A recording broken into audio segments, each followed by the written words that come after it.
tá uma onda, um tsunami de mulherada querendo e repondo testosterona, porque o médico mandou, eu sou 40 a mais, eu tô quarentona, tô entrando na menopausa. Nem tá, né? Porque eu tô com 53 e não entrei, né? Devo estar na beirada, assim, ó, perigando, tipo no abismo, né, pra me jogar.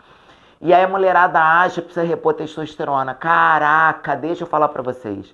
O principal hormônio da mulher não é a testosterona. Se fosse a testosterona, a gente não produziria tão pouco. A gente produziria como os homens. A mulher produz muito pouquinha testosterona. De 2 a 5 miligramas de testosterona na semana, enquanto o homem produz de 35 a 70 miligramas. Então, não é igual. E o nosso principal hormônio é o estradiol. E hoje eu vou explicar isso para vocês. O estrogênio, ele se apresenta de 3 formas no nosso corpo, no corpo feminino. Ele se apresenta sob a forma de estradiol, que é o E2, que eu falo que é o estrogênio bonzinho, e ele é produzido nos ovários e nas adrenais. Ele se apresenta na forma de E1, como estrona, que é o estrogênio mauzinho, que ele é produzido no tecido adiposo, então é a estrona que faz a mulher ter mais celulite, ter mais gordura, ter, né, as formas mais arredondadas. E o estriol, que é o E3, que é produzido na placenta durante a gravidez. Então, o estradiol, que é produzido nos ovários e nas adrenais, é o nosso principal hormônio. É o estradiol que dá à mulher a libido, a saúde óssea, o colágeno da pele, o viço da pele, o bom humor. Então, quando a mulher tá 40 a mais, ela começa a entrar ali naquela fase do climatério, né? O que é a menopausa? A menopausa é o marco aonde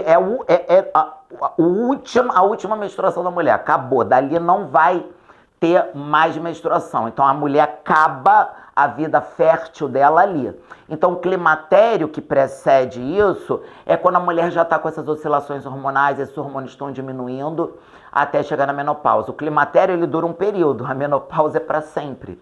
Uma vez que entrou na menopausa, você não tem mais como voltar atrás nisso.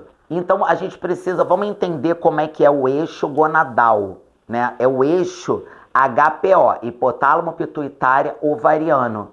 É como os hormônios sexuais são produzidos, né, e como eles agem no corpo da mulher. Então lá no hipotálamo, o hipotálamo, igual acontece no homem, o hipotálamo vai estimular a produção de um hormônio chamado GnRH, que lá na adenohipófise vai estimular a produção de 2 hormônios, o LH, o hormônio luteinizante, e o FSH, o hormônio folículo estimulante. Que no ovário da mulher, que é a gônada, que é o que é a glândula sexual, o que o LH e o FSH vão fazer? Eles vão promover a maturação do óvulo, a produção de estradiol e de progesterona, né? Então, como é que acontece isso? O ciclo da mulher, né?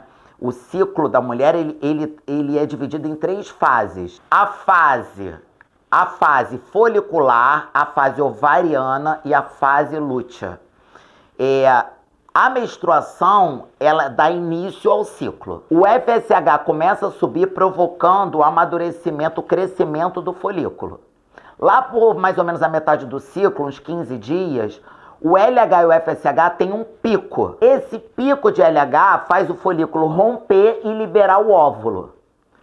Esse óvulo se transforma no corpo lúteo e esse corpo lúteo é que vai produzir o estradiol e a progesterona no ovário da mulher. Se ocorrer a fecundação, começa a ser produzido o HCG para manter aquele corpo lúteo ali estável. Se não ocorrer a fecundação, esse corpo lúteo se degrada, os hormônios caem e aí a mulher menstrua. E assim funciona o ciclo da mulher. Algumas situações podem gerar uma alteração hormonal, né?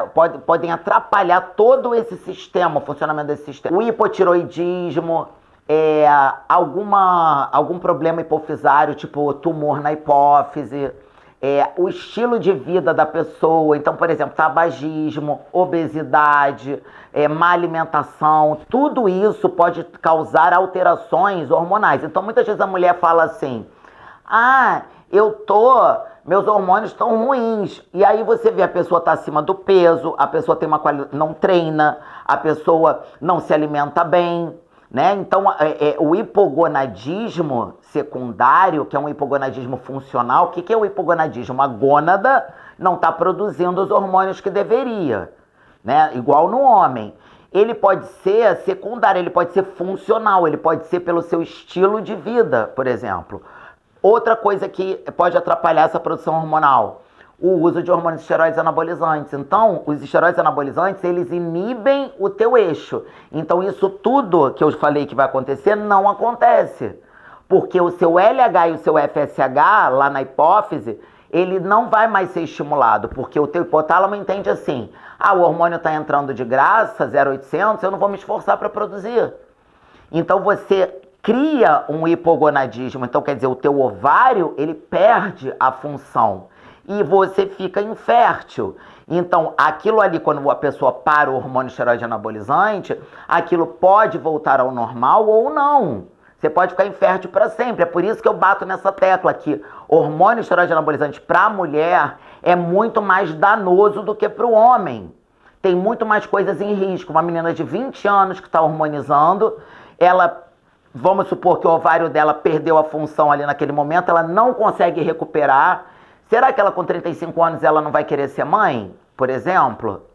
Então é por isso que eu bato muito nessa tecla. E aí, quando a mulher chega nessa fase da menopausa, né,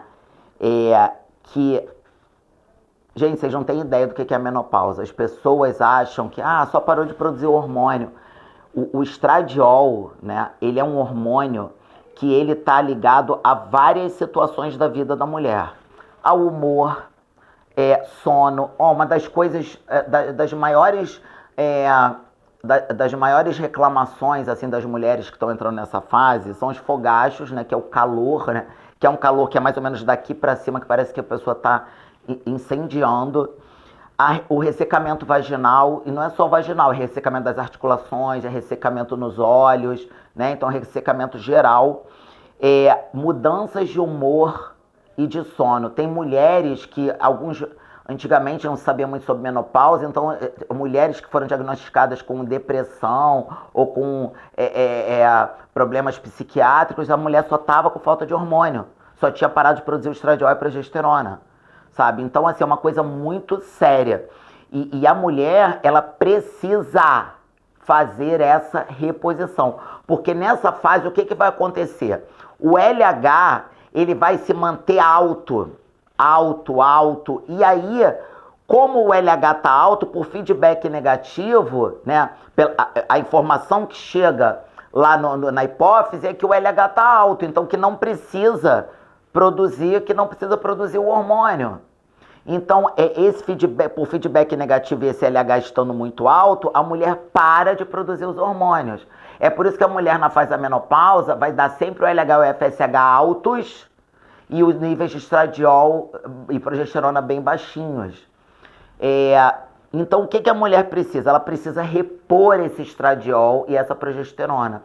Ali a testosterona. A testosterona não é o mais importante, mas a mulher pode sim, né, o médico tem que avaliar isso, pode sim fazer uma reposição de testosterona transdérmica, que não vai ser o principal. O que vai melhorar a tua qualidade de vida na menopausa é o estradiol e a progesterona, e vocês não têm noção disso. E aí vai caber ao médico avaliar vários pontos.